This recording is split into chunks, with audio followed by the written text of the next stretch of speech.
Kit, you've been doing a great series exposing these characters.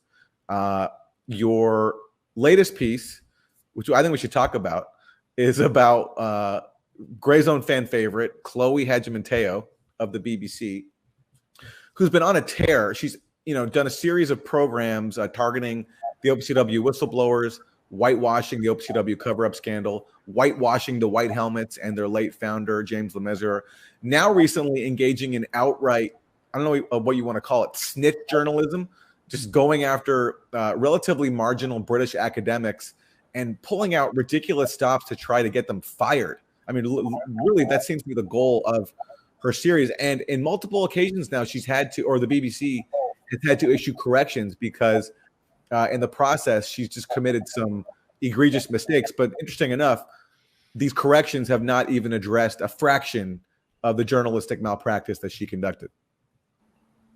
Yeah, I mean, it's really quite extraordinary.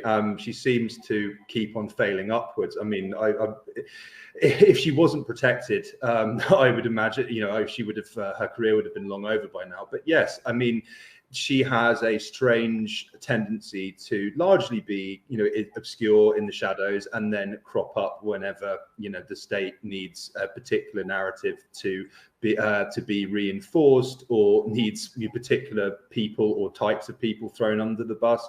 I mean, her most recent contribution in this regard is probably the most naked and brazen in terms of it just being a very clearly and objectively dishonest hatchet job, and which is saying something, and so effectively the BBC broadcast this quote unquote documentary called Ukraine, the Disinformation War, which purported to investigate where new lines are being drawn in this age of disinformation, and it interviewed two academics, one of whom, Tim Hayward, is he teaches at Edinburgh University, and he's part of the group, the Syria Propaganda Media working group, and also Justin Schlossberg, who is he lectures in media and is very critical of mainstream and of alternative independent media.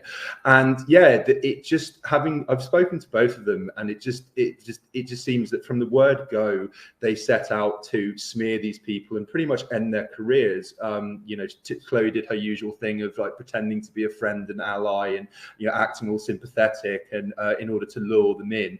I mean, in respect of Schlossberg, she maliciously edited their interview, completely misrepresented his views and admitted material facts.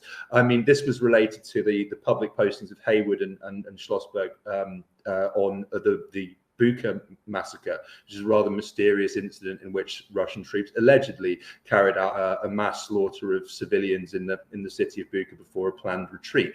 I mean, Schlossberg had openly said that the Russians might be behind this, but there are some things about the official narrative which currently don't add up. And you ask people to think critically of official claims about the conflict more generally. I mean, Schlossberg has, very publicly condemned the war. He's been a critic of RT and Sputnik for a very long time.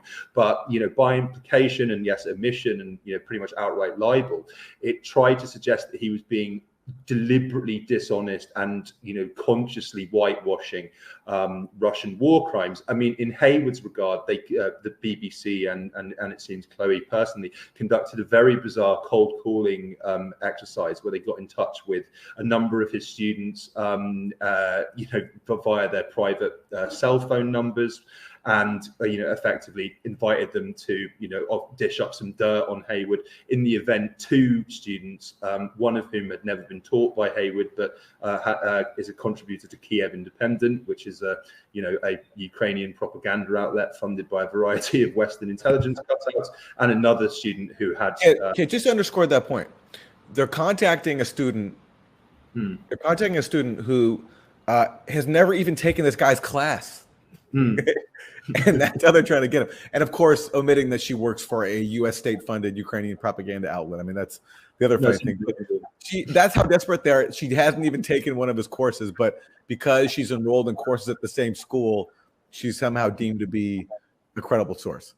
Yeah, they'd never met or spoken, like ever, and like and then the other student was someone who had been taught by Tim Hayward and raised some complaints about a particular lecture in which it was a critical thinking exercise in which he compared the official narrative of the now infamous Duma false flag in April 2018 in Syria with the leaked documents. He made clear that yes, that there are two sides to this. He wasn't just presenting the the kind of the leaked document side of things. And yeah, it was really went out of its way to bury these people. It had a disturbing offline component as well, where Chloe got in touch with Birkbeck, which is Justin Schlossberg's employer, and making all these wild accusations against him, saying that he had engaged, shared anti-vax disinformation, which is just completely untrue, or that, and yes, completely misrepresenting his views. And it seemed like it was intended to either invite harsh condemnation from of Schlossberg from Birkbeck, or even just fire him outright. I mean, it was really that reckless and vicious. I mean, in the event, they just passed her misleading and bogus and defamatory questions to Schlossberg, and he wrote a withering and extensive rebuttal to each and every smear. Chloe acknowledged receipt, and then none of it appeared in the broadcast. They were not given any opportunity to respond to any of the criticisms leveled at them by a variety of censorious talking heads, like our friend Paul Mason, and also James Roscoe, who is a British UN diplomat, and also Mariana Spring, who is, unironically, the BBC's specialist disinformation reporter, who, and yes, I mean, what is perversely ironic is that she made the point that, well, someone like Justin Schlossberg is effectively a weapon in this information war if he posts things questioning the official narrative. And I wonder how she sees herself. Now that the BBC has had to issue not one but two clarifications and apologies for grossly misrepresenting Justin Schlossberg's views and ascribing to him via innuendo positions that he never expressed, which doesn't get to the bottom. It doesn't scratch the surface of all of the the sheer egregious extent of the journalistic malpractice and abuses that Chloe engaged in. I mean, yes, this is the second time the BBC has had to issue a major mea culpa. I mean, in the previously, this was for May Day, which is its kind of 13-part, apology for James Le Mesurier, who was the founder of the White Helmets, or rather, a questionable alleged humanitarian group, which is actually an intelligence construct. We identified some of the major flaws in May Day, her initial podcast, and I wrote about it. And I sent her a bunch of questions about her podcast, which of course she never answered. But yes, she sent me like 100 questions that were all like, "Why do you gently wash the feet of Putin? Why do you love Putin? Why do you want to serve Putin?" It was just like complete propaganda and harassment. And their presentation of me was an assortment of lies and distortions of half-truths. And I know who fed it all to her. I mean, it's all an operation. Yeah, and I mean, that's obvious given who she even employed for her documentary as a researcher, a person who has embedded with Syrian insurgents and filmed some of their operations, and worked also for a British military contractor called ARC, which is the firm that branded the White Helmets, gave them their name and their logo, and she didn't disclose that. It's just a blatant conflict of interest. You're doing a series, an 11-part series about supposedly how noble the White Helmets are, without mentioning that you're employing, as your researcher, someone who worked for the British military contractor that created them, essentially. Right. And that's one. And of course, the BBC didn't correct that. They acknowledged that to me, but they didn't correct it. They also didn't explain why Chloe, in trying to dismiss any notion that Duma was staged, why Chloe didn't mention once in her 11-part series the reporting of her own BBC colleague, Graham Delati, who said that I conducted a multi-month investigation, and I can say unequivocally that the Duma hospital scene was staged with the involvement of the White Helmets. And somehow Chloe, in this 11-part series, doesn't find the time to even mention her own colleagues reporting. And she also suggested that one of the whistleblowers took money from WikiLeaks. That one they had to apologize for because they didn't do the basic task of just contacting WikiLeaks to see whether or not that is true. So that one they admitted, but the other ones I mentioned and many more egregious acts of malpractice have not been corrected. Well, there are lots of details here, but one thing is clear. This latest special on Ukraine, the disinformation war, was the result of, it appears very clear that this was the result of state intelligence collaboration with the BBC and Chloe Hadjimateo to smear academics, private academics. And we've been talking throughout this stream about the targeting of private academics by states who are deeply invested in seeing the pro-Maidan regime continue to maintain itself as a de facto NATO proxy on Russia's frontiers. And so we saw the physical assassination of the daughter of an academic and political agitator, Alexander Dugin.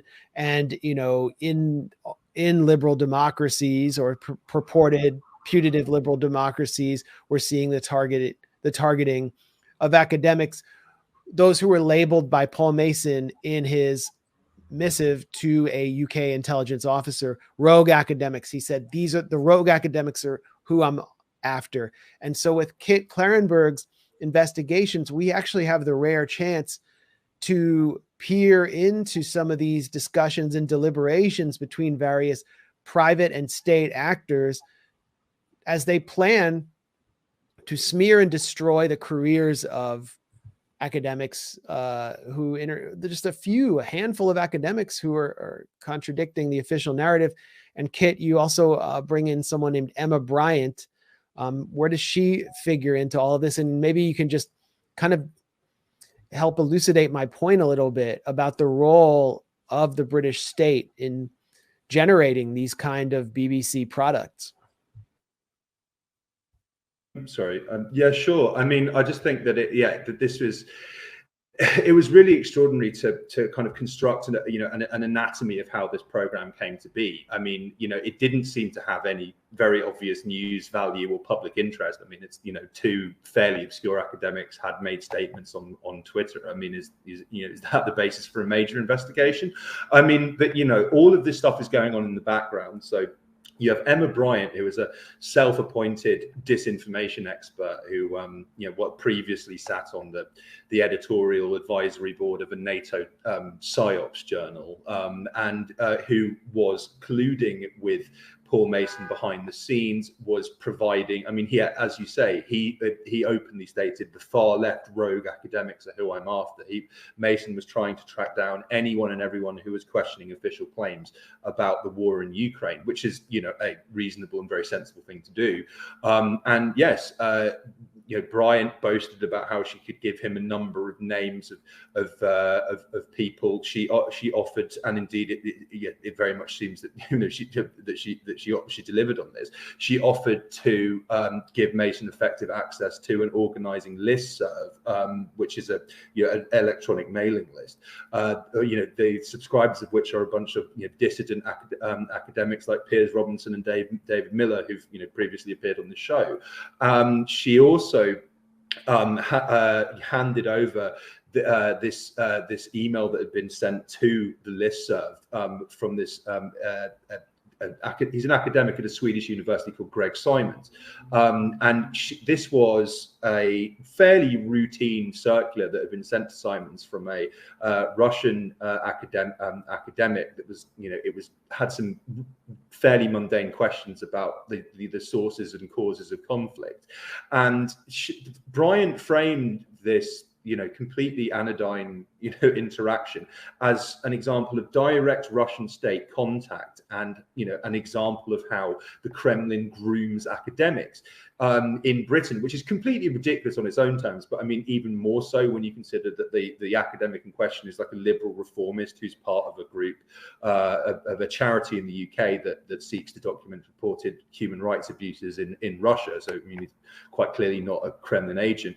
But yet, you know, this email and, you know, that bizarre characterization of it was passed to the BBC. Greg Simons was contacted by Anna Meisel, who is Chloe's colleague on the project, who was saying that, you know, she specifically said, you know, we are looking into attempts to groom and befriend academics, but, you know, by the Russian state. They referenced the email that he had circulated, and so yeah, I mean, Bryant has claimed that it's just completely ridiculous to suggest that she is involved in any, you know, kind of attempts to censor or, you know, blacklist troublesome characters on the left. But it's like, you know, when you know, and she did, she's lied about this, when you know that the journalist, quote unquote, that you're speaking to, i.e. Paul Mason, is, yes, openly talking about wanting to name and shame, you know, like dissident characters, and is in touch with the high-ranking British intelligence official. What do you think is going to happen? Like, if you name names, like, well, what is it, just going to be stored and then not acted upon in some way? I mean, it's really quite disturbing, and I think that the willingness the clear willingness of journalists and academics to go along with what amounts to, you know, state censorship, you know, and blacklisting operations is really quite extraordinary. And it's the very obvious example of how, you know, the functions that, you know, typically associated with the intelligence services have been, you know, effectively outsourced to civil society. You know, I mean, I suppose in that way it seems like less sinister and insidious, although yes, I mean, it's quite clear that these people behind the scenes engage in precisely the same sinister and insidious activities. I mean, I also think as well that what Burley's comments are truly disturbing, because, you know, we know from the leaked emails that yes, that, you know, that the British state effectively has the power and a direct line to social media, major social media companies. They remove our stream about these emails, and we'll see what happens here. Here's one of the leaked emails where Emil Khan, the British intelligence contractor, is active in the Syrian dirty war. And Paul Mason are going back and forth on the anti-Grayzone summit. They're calling for bringing Bellingcat, intelligence service input by proxy. As my favorite. This is my favorite. One of the best lines ever. Yeah, he's accurate. In the room to bring her with Chloe Hadjimateo at BBC, who's one of their favorite little ciphers for dirty tricks on their targets. And Emma Bryant is named here.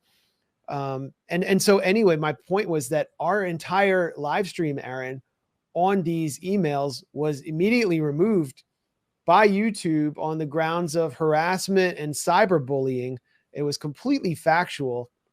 And Emma Bryant subsequently sent a cease and desist letter to everyone involved with this factual reporting, this fake disinformation researcher. And now I had just put it up on screen. I'll throw it up on the screen again. A tweet from Emma Bryant where she claims that she was smeared by you, Kit. Another article smearing me has been published at Grayzone today, again, without giving me any right to reply. Well, you sent us a cease and desist letter, so it's not like you're going to reply. I've been unsure what to do about these insane claims.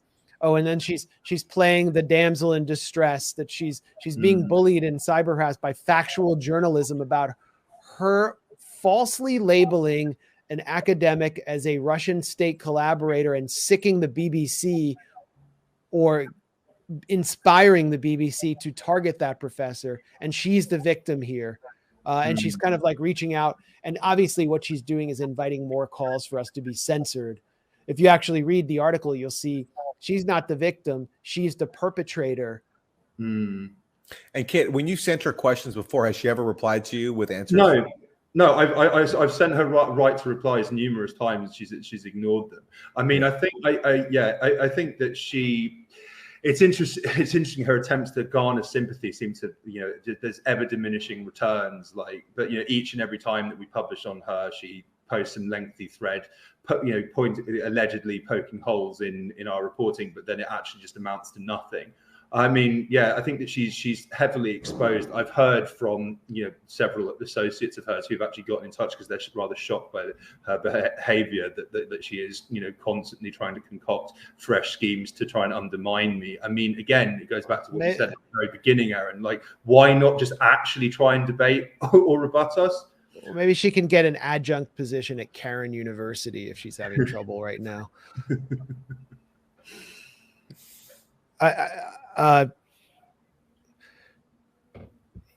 Well, Aaron, I do want to move on to your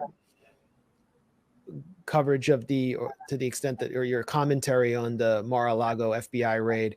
But do you think there's anything else relevant to add here? I think what we've managed to do, Kit, and what you've managed to do with these emails is to really establish a direct line between the UK Foreign Office's information warfare operations and the BBC reports all involving Chloe Hadjimateou to smear anti-war dissenters.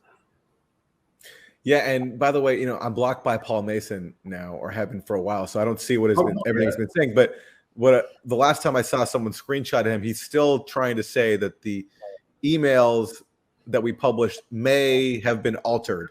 He never outright says that they have been altered. I think he's still trying to insinuate falsely that they have been.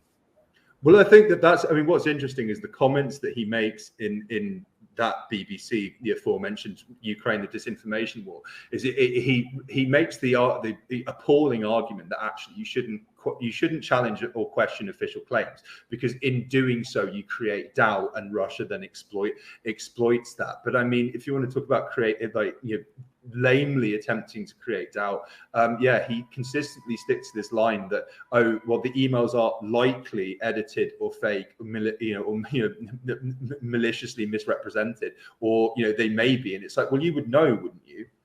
Like, I mean, these people are very, very good at making themselves look incredibly guilty.